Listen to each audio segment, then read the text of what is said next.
Первое было неправильно, сейчас правильно.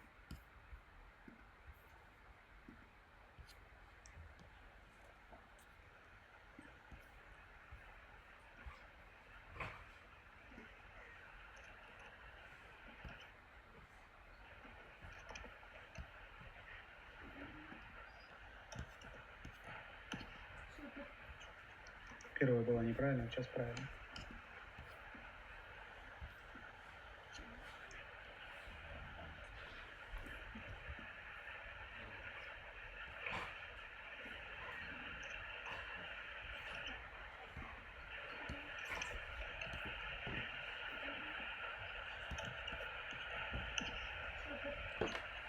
Первое было неправильно, сейчас правильно.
обратили внимание, Майкл показывает свое кресло и говорит о том, что очень важно это то, как так как человек проводит огромное количество времени в кресле, очень важно, как он обустроен, то есть инфраструктура вокруг него.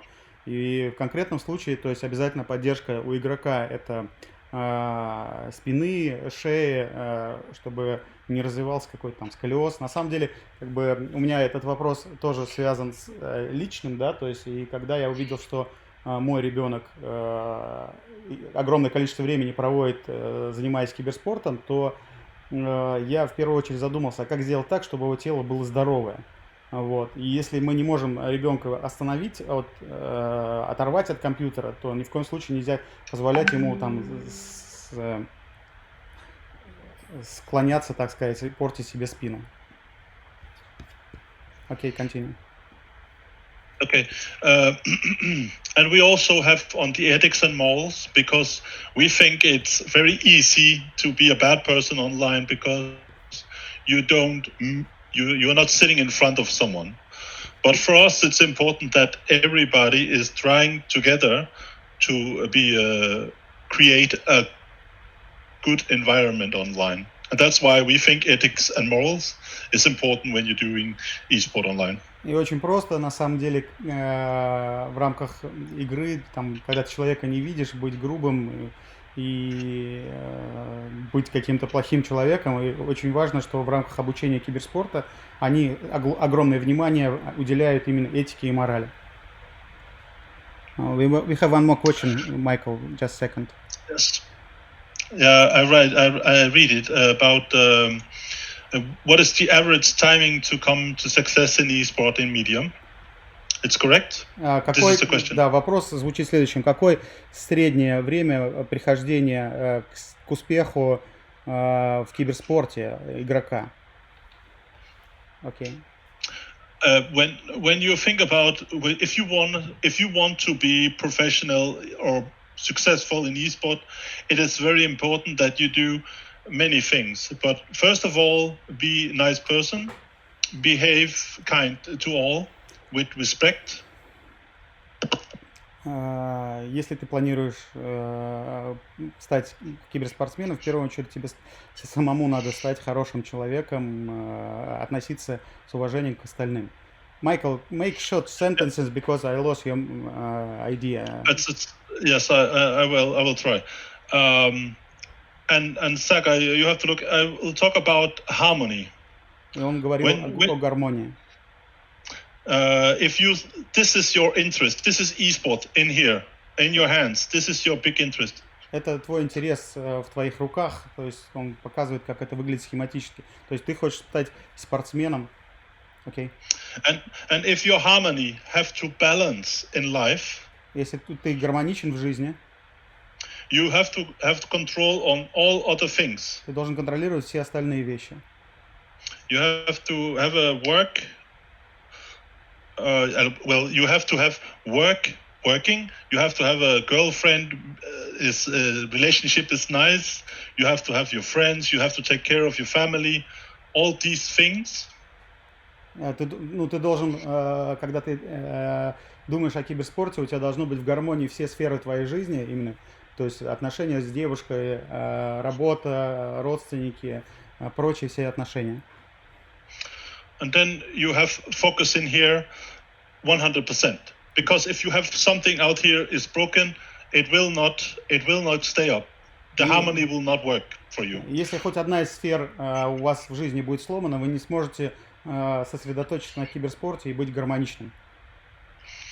You can say I used 70 hours each week.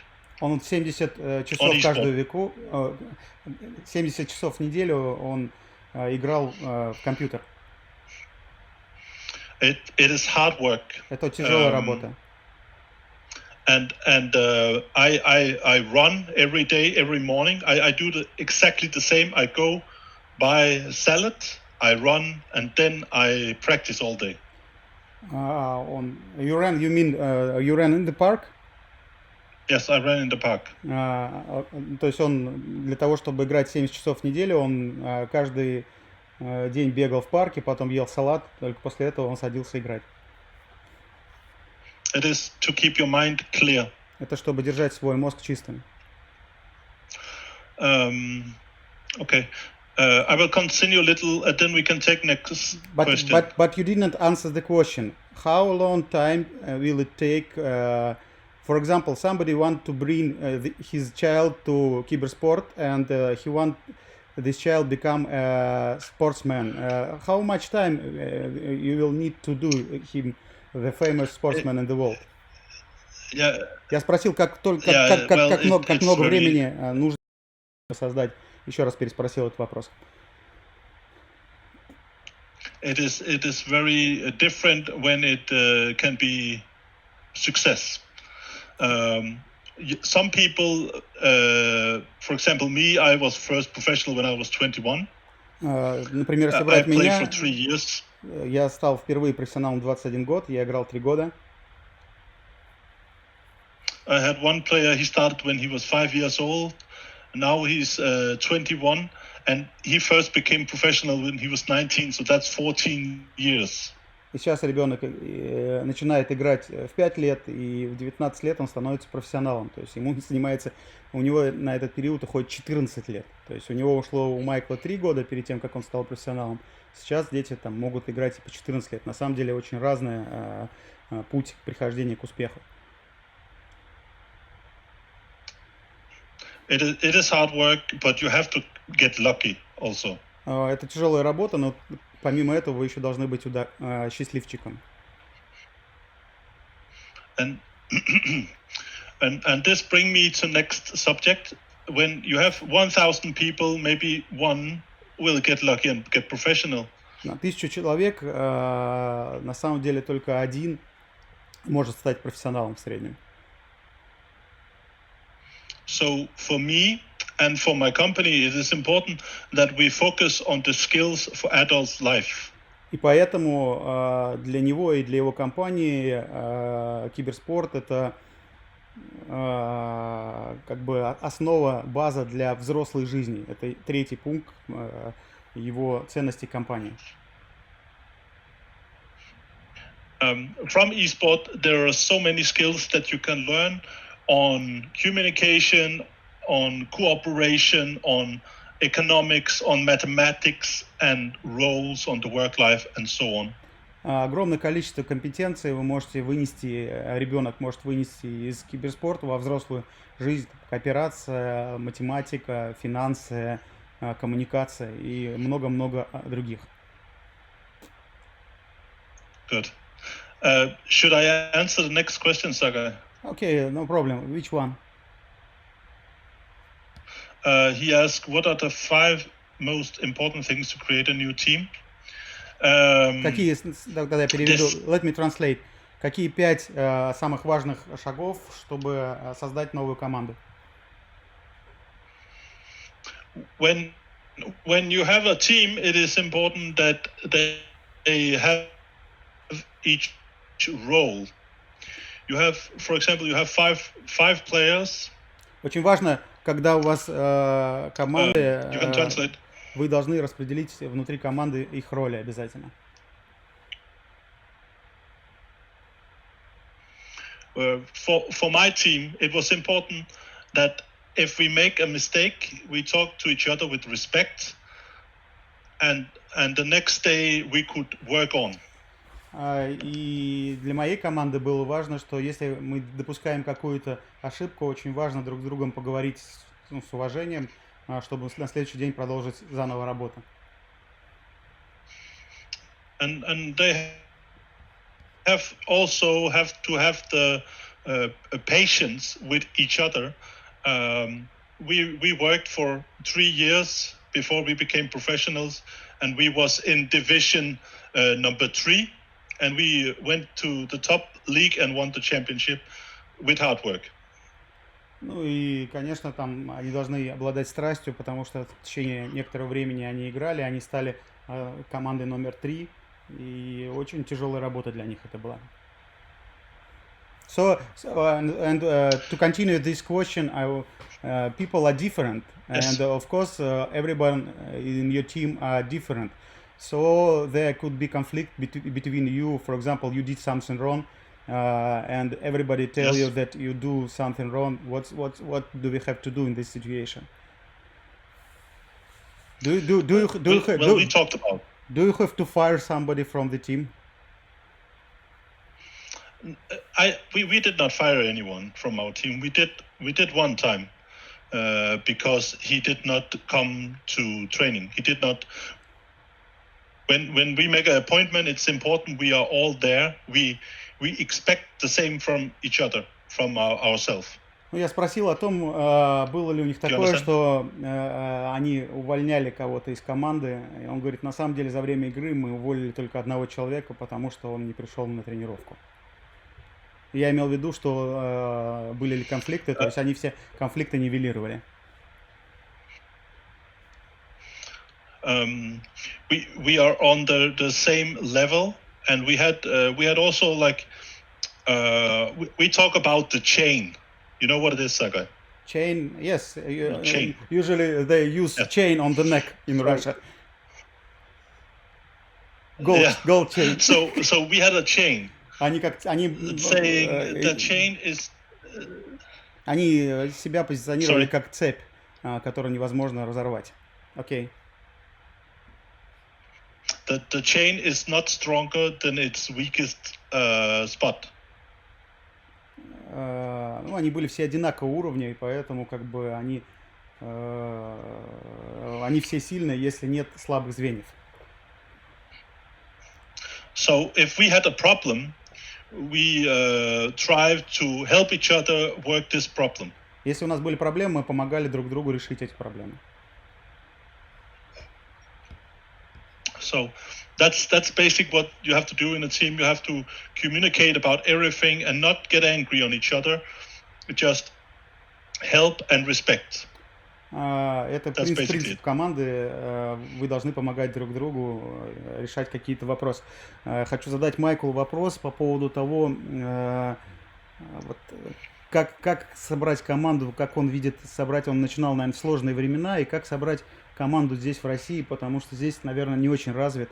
То есть, на самом деле, вот я знаю, там всего несколько команд. Это Virtus.pro, потом еще некоторые, которые широко известные, да, то есть я хочу задать ему, как бы он посоветовал создать команду здесь, в России, и начать играть.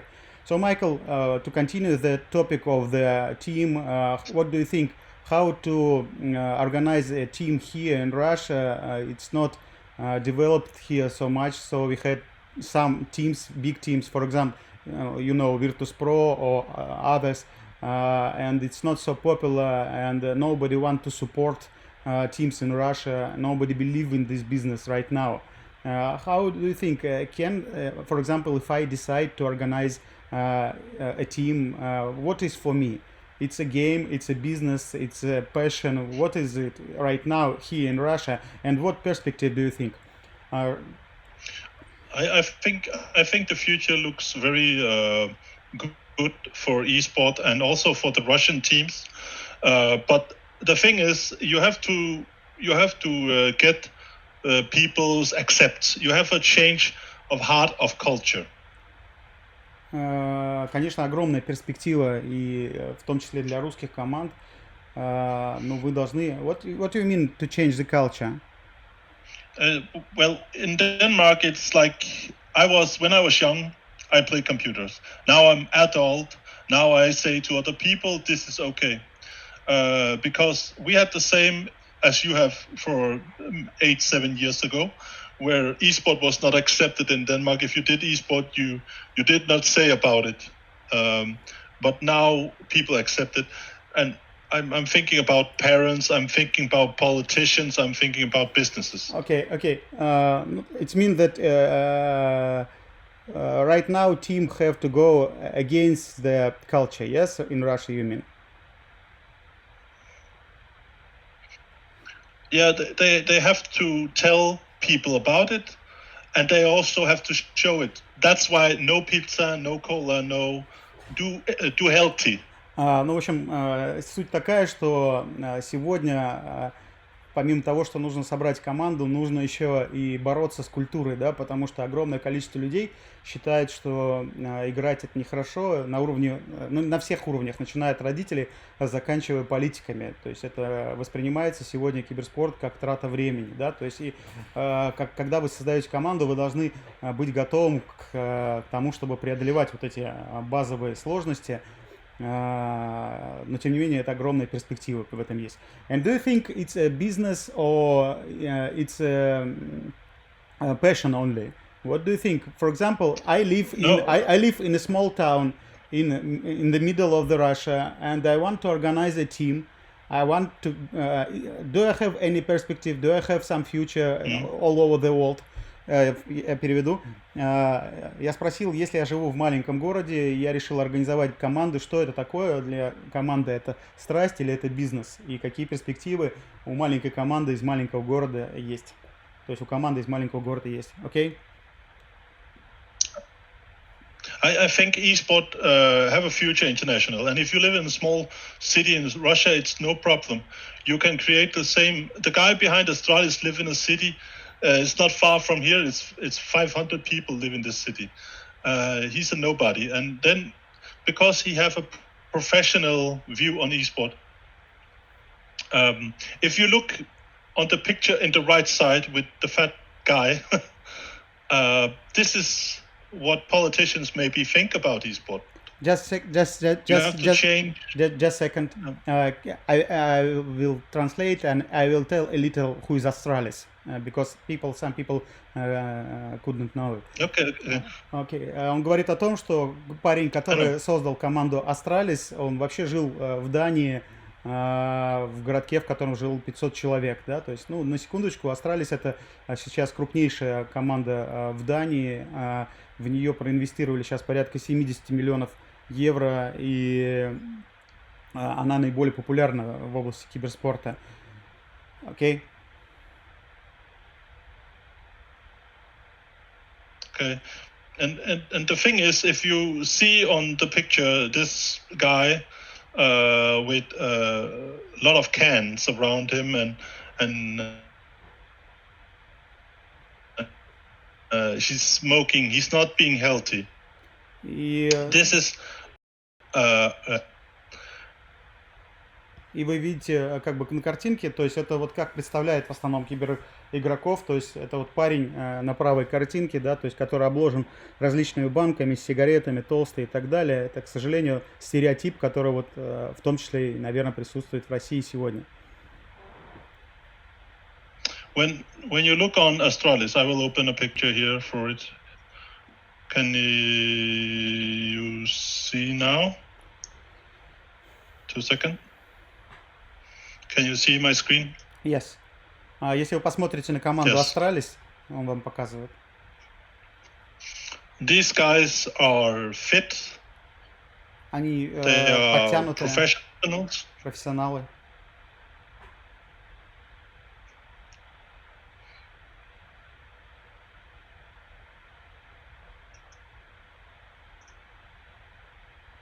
So being a good role model is essential to create a new culture for esport.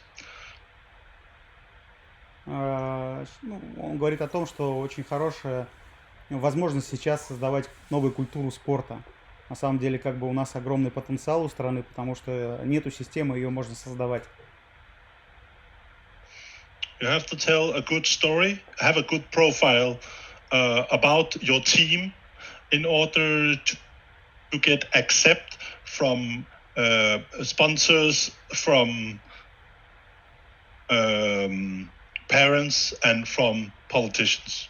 Вам надо создавать некое портфолио команды, которая будет положительно восприниматься всеми, начиная от родителей, заканчивая политиками. То есть показывать как раз вот 3 этих пункта, то есть здоровье, этика и компетенции для будущей жизни, да, там даже и тогда вас это даст доступ к спонсорским деньгам и каким-то политическим моментам. Okay, let's continue. Good. Okay. I want to I answer one guy. He asked about Travis Scott in Fortnite. Travis Scott did concert in Fortnite, which I think will be more common in the future because they can see that esport have some perspectives where they can use it for events online, especially in this time with the corona.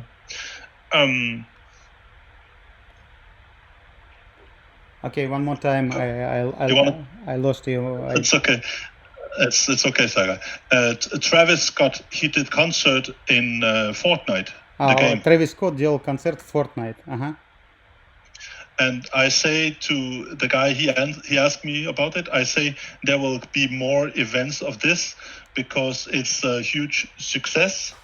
И за этим возможен огромный потенциал, потому что на самом деле огромный успех у этого мероприятия.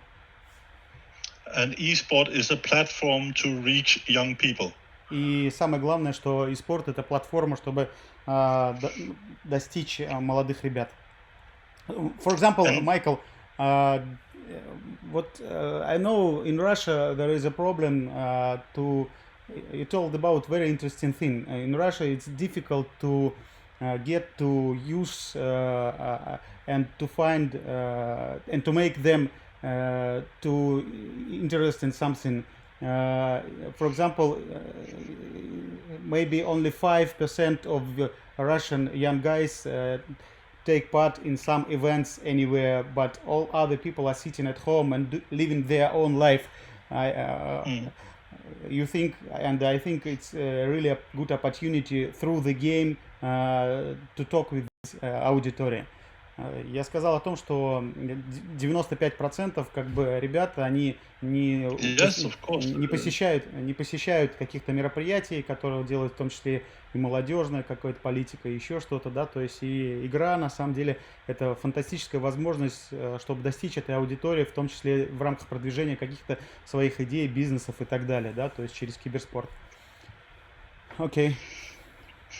When you think about esport, in Denmark, 96% of all teenage boys play computer each week. В Дании 94% молодых ребят играет в компьютер каждую неделю.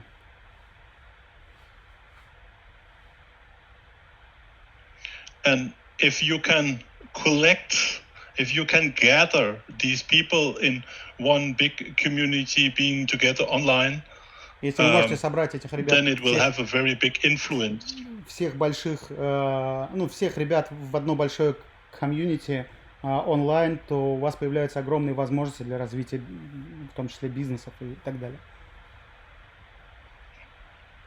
And this is what I think is also the future for Russia, because in Denmark it is maybe 600,000 people. In Russia it is so many people, so much more.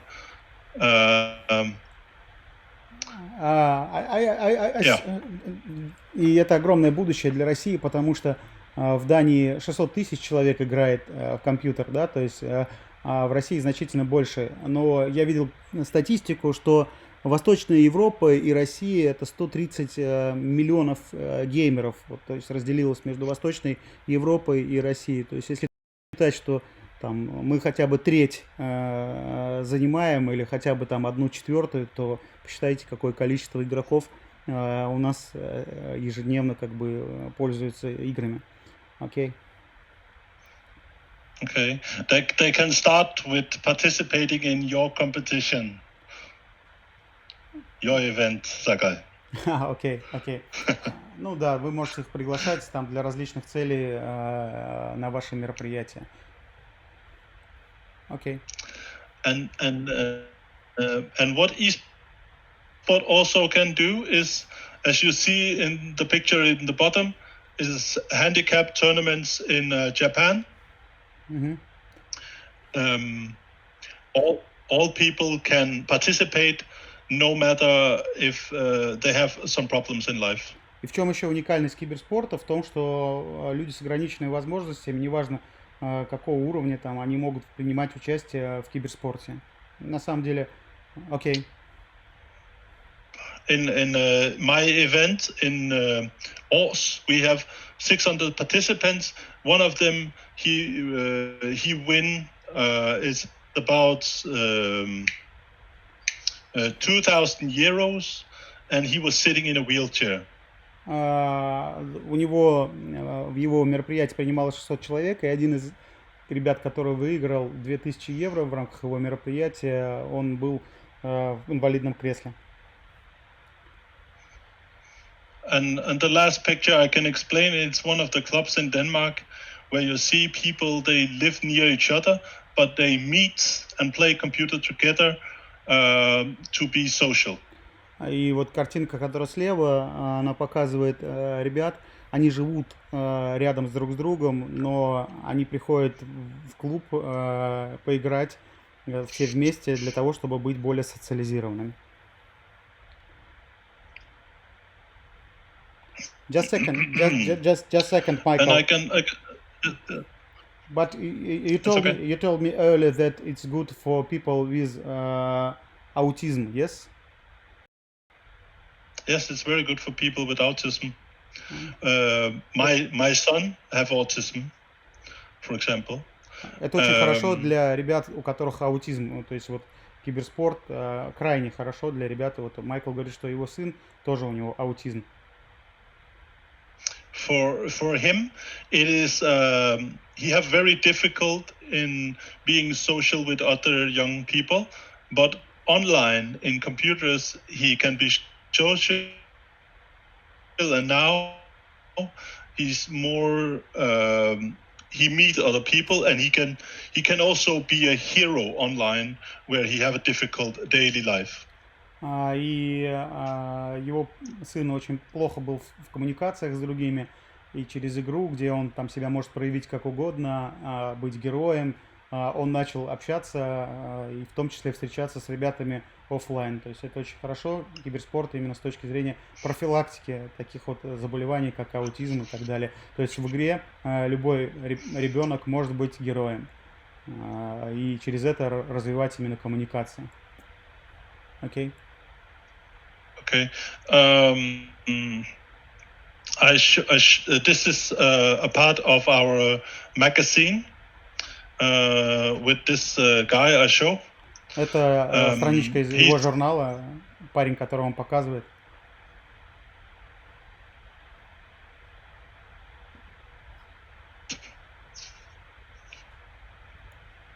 Now he's a doctor.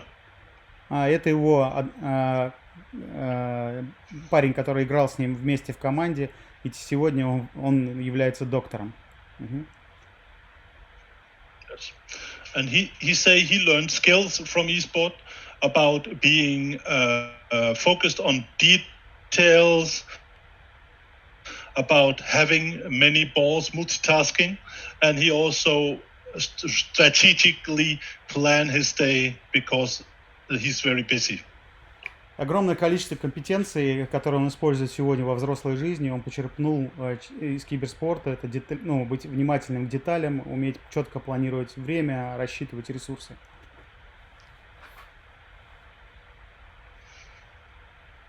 Okay. This is one of my students. Это один из моих студентов. Not social. He was afraid to meet other people, new people. And we started with him on eSport. We tried to make him meet other people, meet his, of course, his team, but also other people when they played against. And he say it developed his social skills. And now he's the vice president of a political party. Oh my God, that's great. Этот парень, это студент Майкла. Когда он пришел на учебу, то он был антисоциальный, он не общался с ребятами, и потихонечку он начал общаться не только с членами команды, но еще через игру с другими ребятами. И сегодня он вице-президент молодежного подразделения одной из партий в Дании. Nice story. You can also say that our tax minister, he's also former esport player. И их налоговый министр тоже бывший киберигрок, киберспортсмен. That's great. Yeah. This is some of the skills you learn from esport. There is 32 skills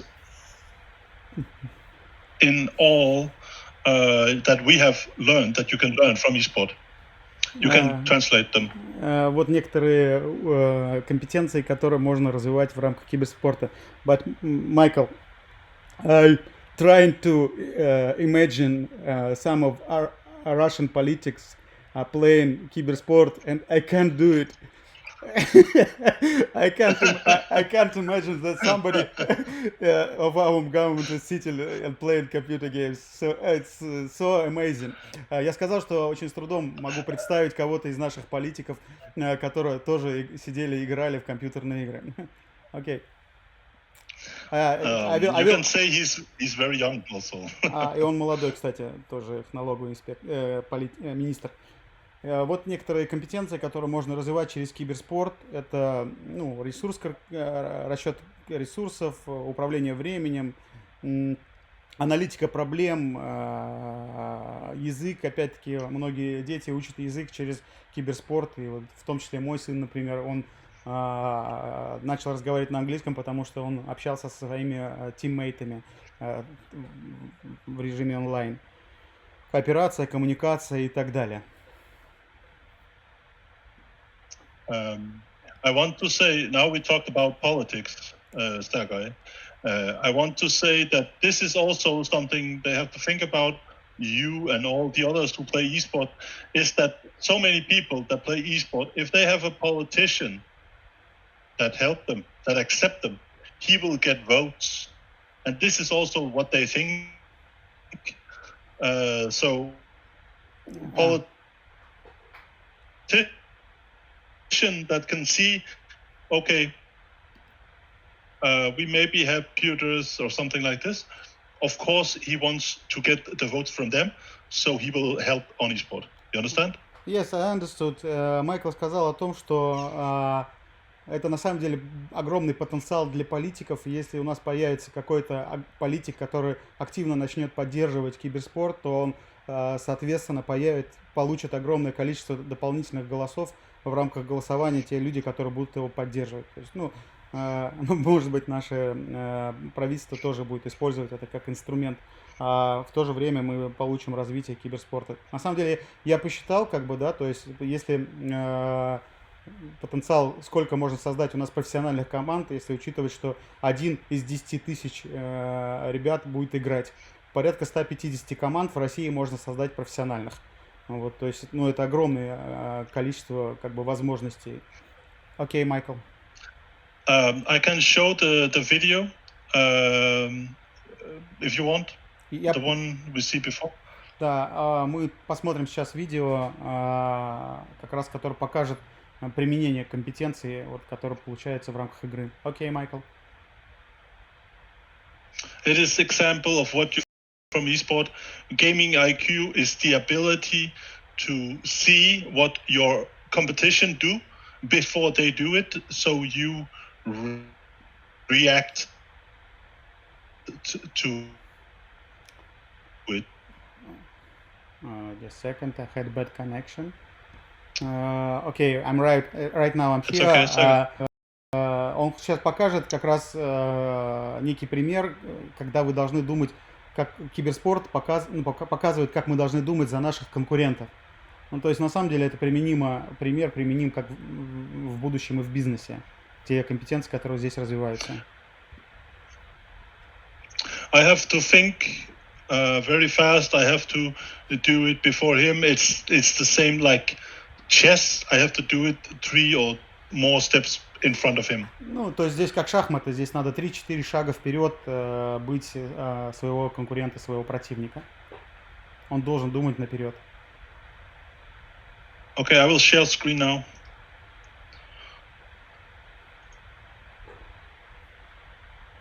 Two seconds.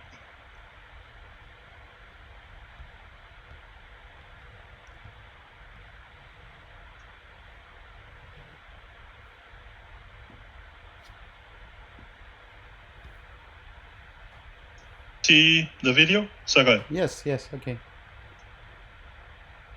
Okay. So I am the counter-terrorist. I am the police. The terrorists have planted a bomb on this site, and we are one-on-one. Он полицейский, террорист заложил бомбу где-то вот за буквой А, и они играют сейчас 1 на 1. Окей. And the time is ticking. We can hear the bomb is going faster and faster. So I have to find out where he is fast. И он должен найти эту бомбу как можно быстрее. Окей. He planted the bomb over here. He can be over in short. He can be in the apps. He can be down in the grave. He can be behind me in the church. Майкл показывает потенциальные места, где может быть террорист. То есть, как бы он может быть справа, перед, слева или сзади него.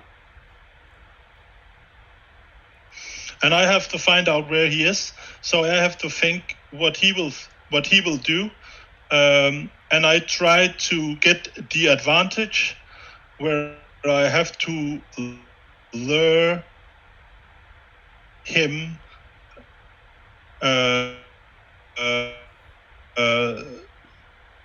so I can see him before he see me.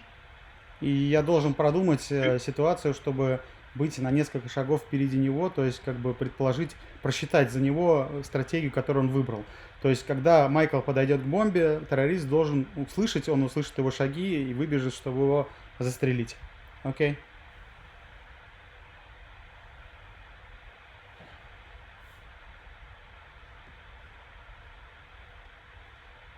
Okay.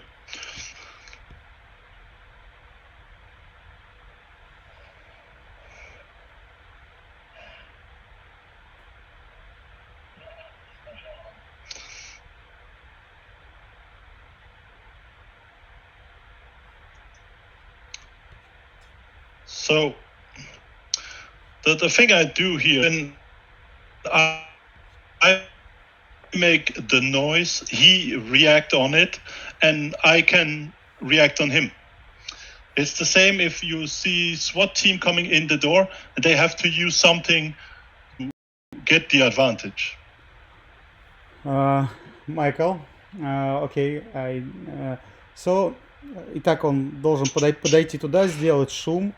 После этого он услышал, как террорист выбегает оттуда, и он его застрелил. I did not see it on the screen. I'm not. Maybe Okay. it's problem with my connection, and all other people saw it. If you can, please show one more time how you do it. I can show one more time, and you can ask if people see it also. Да. But I will show it again. Скажите, если вы не видели пример, тогда он покажет еще раз.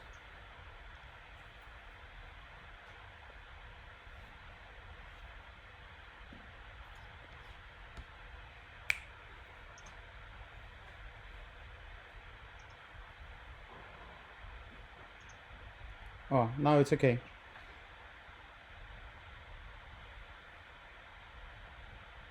Okay.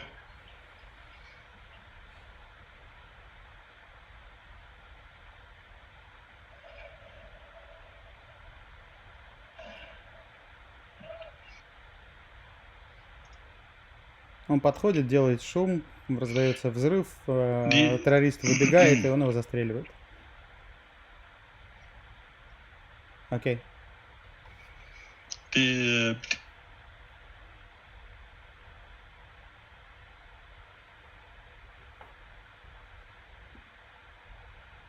видео смотришь?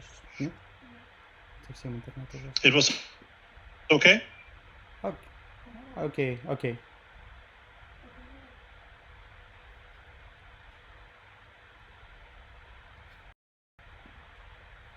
Come back, Michael. Where are you?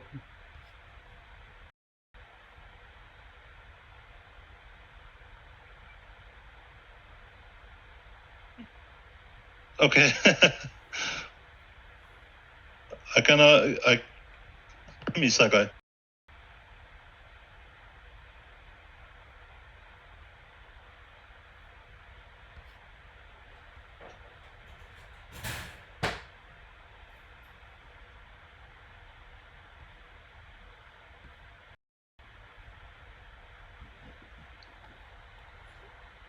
Good.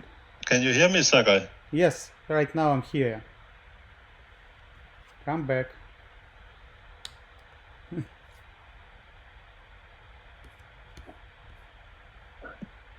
And you can hear me now. Yes, Okay. yes. Now it's okay. Let's continue. Good. Yes. Esport with parent perspective. As I talked about the culture, you also need the parents, you need the politicians, you need the big businesses to accept esport and understand them why they have to do it. Accept esport, do it in a club or in an fun, and also have more focus on the healthy esport wise, the accepting esport, and you learn by playing. Okay. Let me try to translate it. Спорт, как он говорил раньше, с родительскими перспективами, да, то есть как вот какие перспективы есть у родителей, когда ребенок играет, да, то есть первое это уважение развивается, да, то есть когда мы управляем, модерируем игру в компьютерные игры. Потом отношения между детьми, если родители запрещают ребенку что-то, и мы часто слышим, что там я ребенку позволяю 2 часа в день всего играть, да, там, ну, вы его не позволяете играть ему дома, он будет играть у соседа, бегать туда. И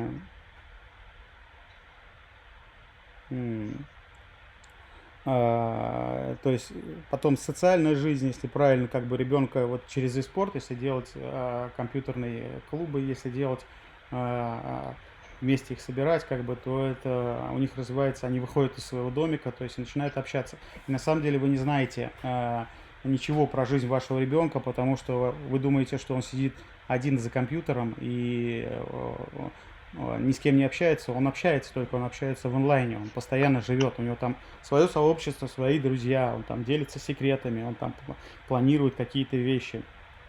То есть, как бы, и поэтому, если вы как родитель или вы как модератор не управляете этим, эти люди, ну, как бы к вам не имеют никакого отношения. Ваш ребенок живет самостоятельно, да, там. Что такое e-спорт? Это веселье, да, то есть вместе нам надо научиться, там, как бы, получать от этого удовольствие. Здоровье, как мы уже говорили, да, если профессионально выстраивать карьерную траекторию ребенка, и обучение через игру. Окей, Майкл.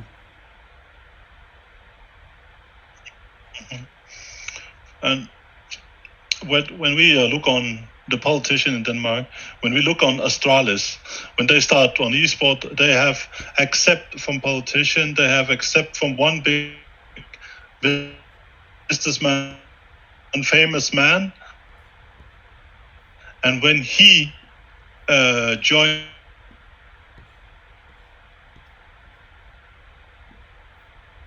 in Astralis,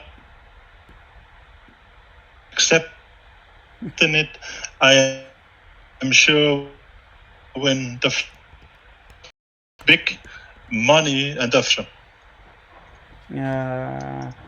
I think, Michael, that something wrong is with your internet. I think because I hear you word by word, but although I will tell the idea you mean.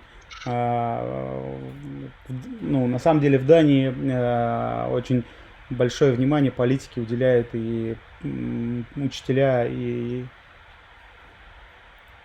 окей, try reconnect, yes. Именно киберспорту. И у них огромный виток киберспорт принял, когда вице-президент Дании вышел и сказал, что поддержал открыто развитие киберспорта. После этого там очень быстро динамическое развитие в стране произошло. Там буквально за 2 года